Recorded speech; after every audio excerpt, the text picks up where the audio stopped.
Hello everyone, good morning. आज है 13th जनवरी। आज हम देखेंगे द हिंदू एडिटोरियल की बुक के NPYQs में हमने ये टॉपिक्स ऐड किए हैं। अगर आपने अब तक चैनल को लाइक, शेयर एंड सब्सक्राइब नहीं किया है तो कर दीजिए। चलिए आगे बढ़ते हैं आज के फर्स्ट वर्ड पे।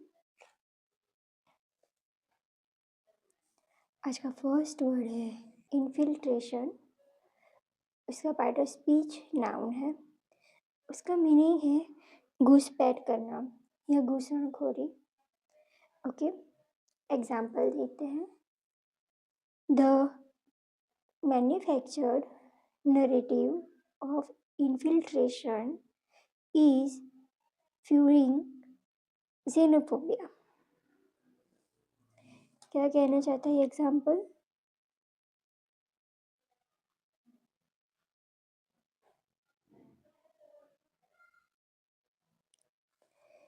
फ्यूलिंग xenophobia यानी क्या कहना चाहता है? घुसपैठ की मन गढ़ंत कहानी xenophobia को क्या दे रही है? हवा दे रही है। ओके, चलिए अब सिनोनिम्स देखते हैं। Intrusion, incursion, invasion. एंटोनिम्स देखते हैं। Retreat, departure, evacuation and exit. जैसे कि इमेज में देख पा रहे हो, ये जो एक रास्ता है सुरंग जैसा, सुरंग सुरंग, राइट? तो यहाँ से सब लोग आ रहे हैं, जा रहे हैं, घुसपैठ कर रहे हैं इस रास्ते से। ओके, आगे बढ़े। ओके, नेक्स्ट है मूव रूल। इसका मीनिंग है part of speech noun and phrase है। इसका मतलब है भीड़ तंत्र या भीड़नु शासन। ओके, जैसे इमेज में देख पा रही है, सब लोगों ने क्या लगाई है? भीड़ लगाई है, रैली टाइप्स। ओके, एग्जाम्पल देखते हैं। The city was pushed into move rule after the protest turn violent. Okay, क्या कहना चाहता है कि विरोध प्रदर्शन हिंसक होने के बाद, वायलेंट होने के बाद जो भीड़ तंत्र है वो खाली क्या शहर जो था, सिटी सिटी जो भीड़ तंत्र की चपेट में आ गया। ठीक है, यहाँ तक क्लियर हुआ आप सबको? आगे देखते हैं synonyms.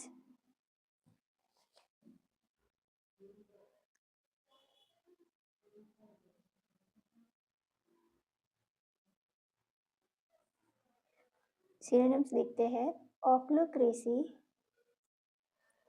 anarchy, lawlessness, chaos। Okay, antonyms देखते हैं। Democracy, order, law and rule of law. Okay, यहाँ तक क्लियर है आप सबको?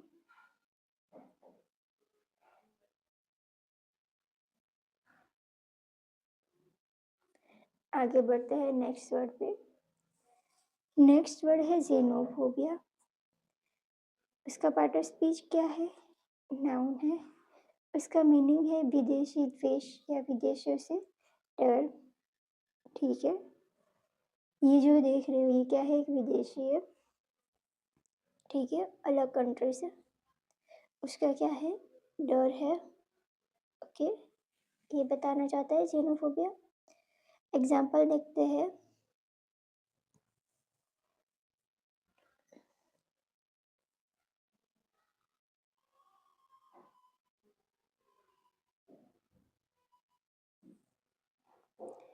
Political rhetoric can sometimes trigger xenophobia। Okay, क्या कहना चाहता है कि राजनीतिक बयानबाजी कभी कभार क्या करती है? समटाइम्स कभी कभार क्या करती है, विदेशी विदेशी जो द्वेष है उसको क्या करती है, वो ट्रिगर करती है, ट्रिगर कर सकती है। आगे देखते हैं synonyms.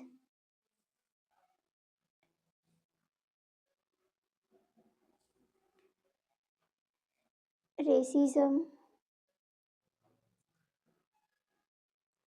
Ethnocentrism,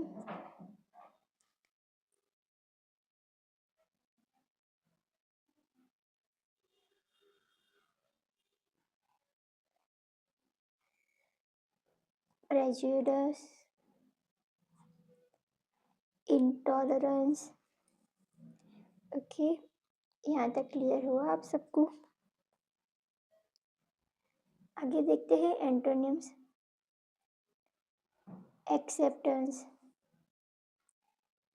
inclusion, cosmopolitanism, hospitality. Okay, यहाँ तक क्लियर है।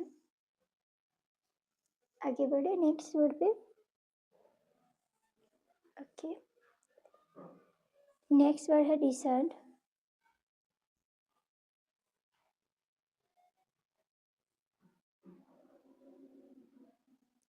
डिसेंट, उसका वर्ड ऑफ स्पीच क्या है? नाउन है। उसका मीनिंग क्या है?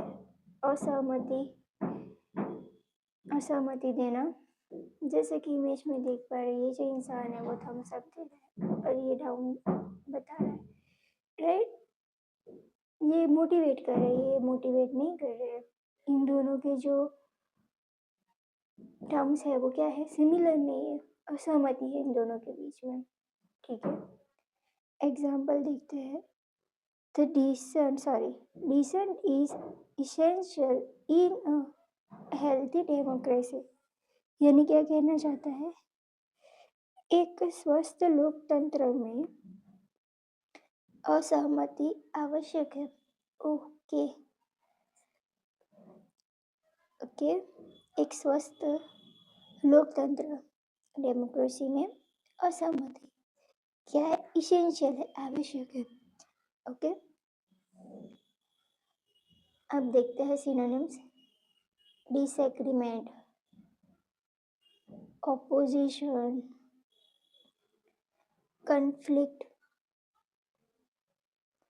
डिस्कॉर्ड।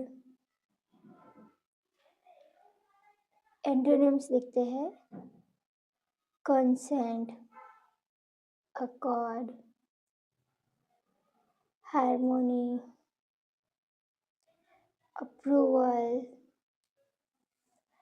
ओके, यहाँ तक क्लियर है। आगे बढ़ते हैं नेक्स्ट वर्ड पे। नेक्स्ट देखते हैं कियोस। उसका पार्ट ऑफ स्पीच क्या है? नाउन है। उसका मीनिंग है अराजकता। ओके, एग्जाम्पल समझते हैं। The sudden power outage caused total chaos. क्या हुआ? अचानक बिजली, सडन बिजली गुल होने से पूरी तरह अराजकता फैल गई। ओके, यहाँ पे बिजली गई है। ठीक है,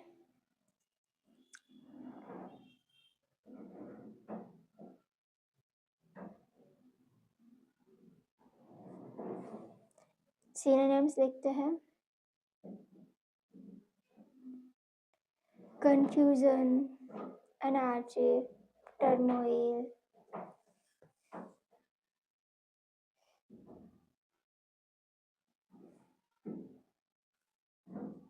बेडलम। ओके, यहाँ तक क्लियर है आप सबको?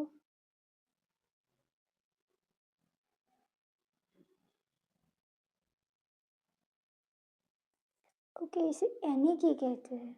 इट्स माय मिस्टेक, एनिकी कहते हैं इसको। ठीक है, एंटोनिम्स देखते हैं। Order, harmony, peace, system,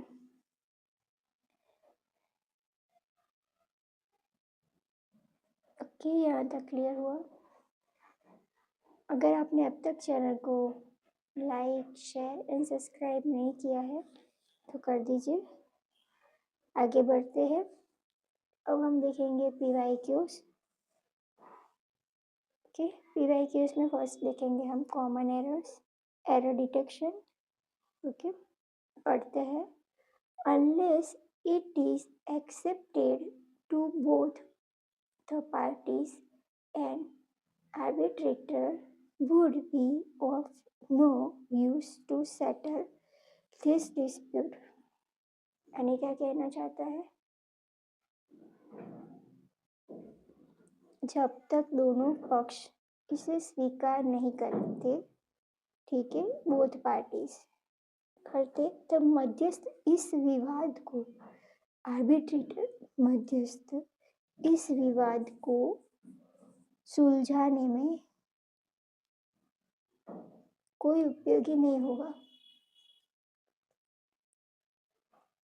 no use, कोई उपयोग नहीं होगा। चलिए इसका कॉन्सेप्ट समझते हैं हम।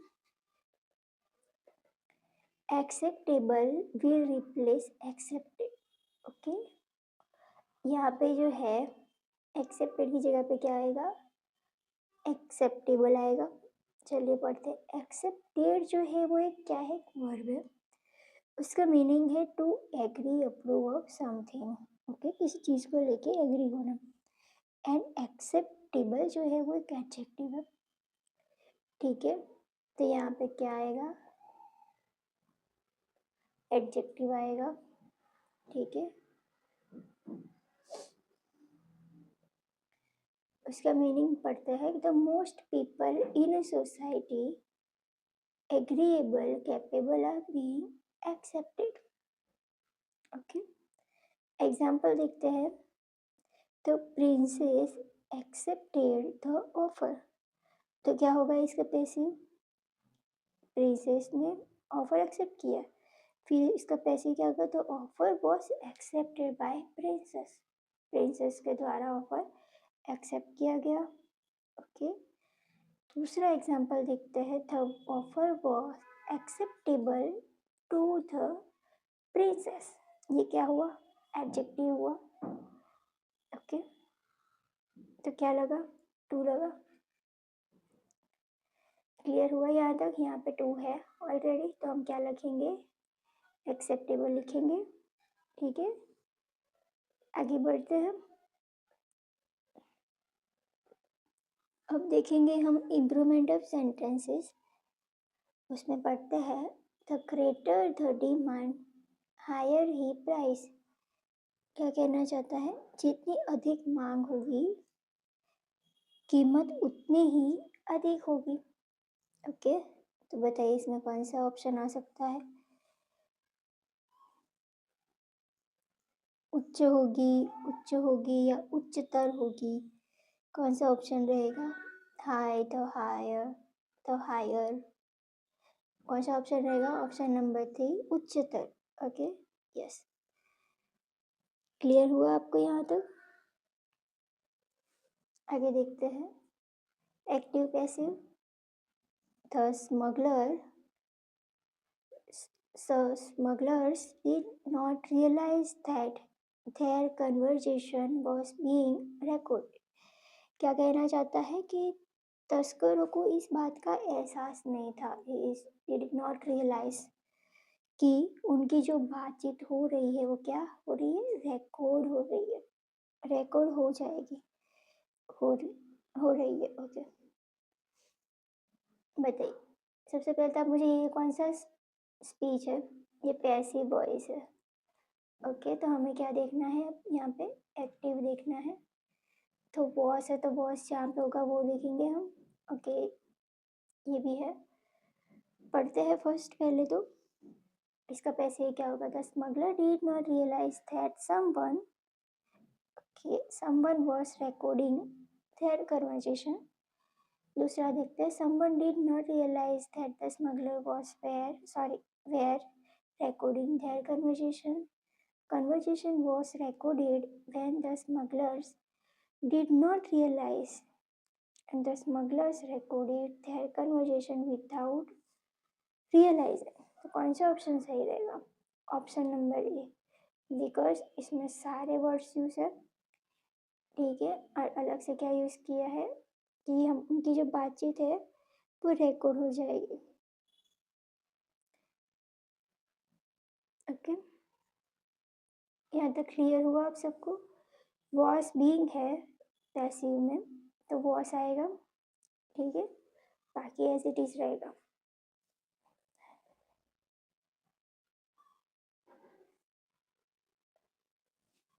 ओके, आगे बढ़ते हैं। अब हम देखेंगे डायरेक्ट इनडायरेक्ट। पढ़ते हैं, I said to my friend can I borrow your dictionary for one day. क्या कहा? मैंने अपने दोस्त से कहा, I said to my friend, क्या मैं एक दिन के लिए तुम्हारी डिक्शनरी बोरो उधार ले सकता हूँ? ठीक है, बताइए कौन सा ऑप्शन रहेगा? वन डे का तो वन डे ही रहेगा, ठीक है, और उसकी डिक्शनरी है तो क्या होगा? हिज डिक्शनरी होगा, तो हिज डिक्शनरी यहाँ पे है तो ये एलिमिनेट हो जाएगा। कैन का क्या होगा? कूड होगा। ओके, तो ये दोनों एलिमिनेट हो जाएंगे। ओके, तो कौन सा ऑप्शन रहा है? Option number A. ओके, और क्वेश्चन ठीक है तो क्या यूज़ करेंगे हम? आस्क यूज़ करेंगे। यहाँ तक क्लियर है?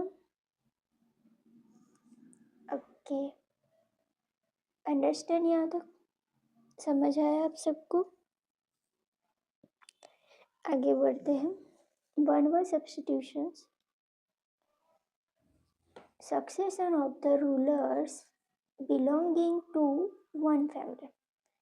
क्या कहना चाहता है? एक ही परिवार के सदस्यों के बीच उत्तराधिकार। ओके, तो क्या होता है उत्तराधिकारी? क्या होता है, किस चीज में होता है? चलिए इन सबके पहले मीनिंग समझते हैं। डायनेस्टी क्या है? एक राजवंश है।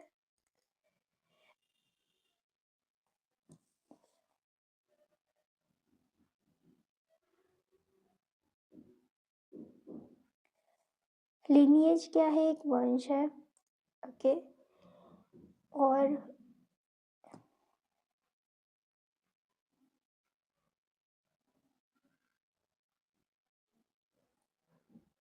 एंसेस्ट्री क्या है? पूर्वज, जो पूर्वज है, हमारे पूर्वज वो है, ठीक है। नेक्स्ट देखते हैं।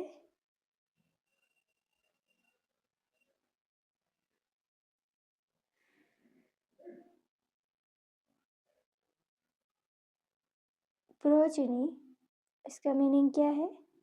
वंश, संतान, बच्चे, ठीक है। इसका भी पार्ट ऑफ स्पीच क्या है? नाउन है।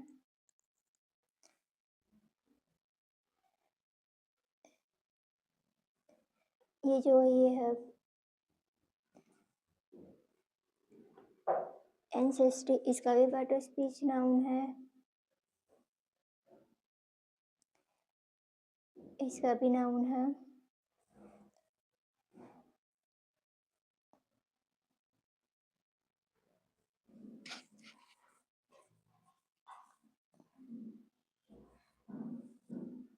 डायनेस्टी का भी पार्ट ऑफ स्पीच नाउन है। चलिए बताइए कौन सा ऑप्शन सही होगा?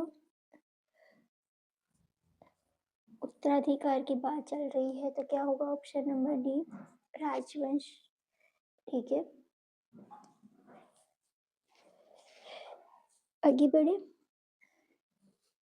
ओके, देखते हैं। The failure of crops in successive years put the farmer in a tight corner. क्या कहना चाहता है कि लगातार कई वर्षों तक क्या हुआ है? फसल खराब होने की वजह से, ओके, क्रॉप्स खराब होने से किसान संकट में फंस गया है। तो फार्मर इज टाइट कॉर्नर, संकट में फंस गए। ओके, चलिए कौन सा ऑप्शन सही रहेगा? इन अ क्लोज्ड रूम मतलब एक बंद कमरे में, अ स्मॉल फील्ड मतलब एक छोटे से खेत में, डिफिकल्ट सिचुएशन कठिन एक घास के मैदान में। तो कौन सा ऑप्शन रहेगा? संकट में है तो क्या होगा? डिफिकल्ट होगा उनका सिचुएशन, राइट? तो कौन सा ऑप्शन रहेगा? Option number C. Okay, difficult situation. यहाँ तक क्लियर हुआ आप सबको? आगे बढ़ते हैं। अब हम देखेंगे मिसस्पेल्ड। आपको मुझे बताना है कि ये कौन से स्पेलिंग में एरर है या तो कौन सा स्पेलिंग सही है। देखिए और बताइए। हाइपोकॉन्ड्रिया का मतलब क्या है? रोग भ्रम। और उसका पार्ट ऑफ स्पीच क्या है? नाउन है। ठीक है, कौन सा स्पेलिंग इनमें से सही है? चले देखते हैं। ऑप्शन नंबर फर्स्ट जो है वही सही ऑप्शन है, रोग भ्रम होना। ठीक है, अति चिंता करते हैं, विषाद रोग।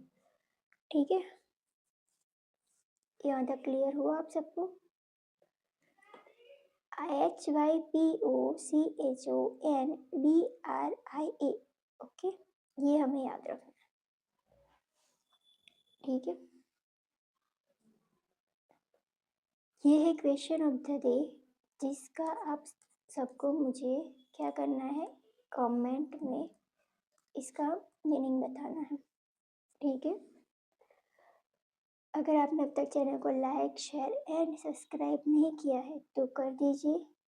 And thank you everyone.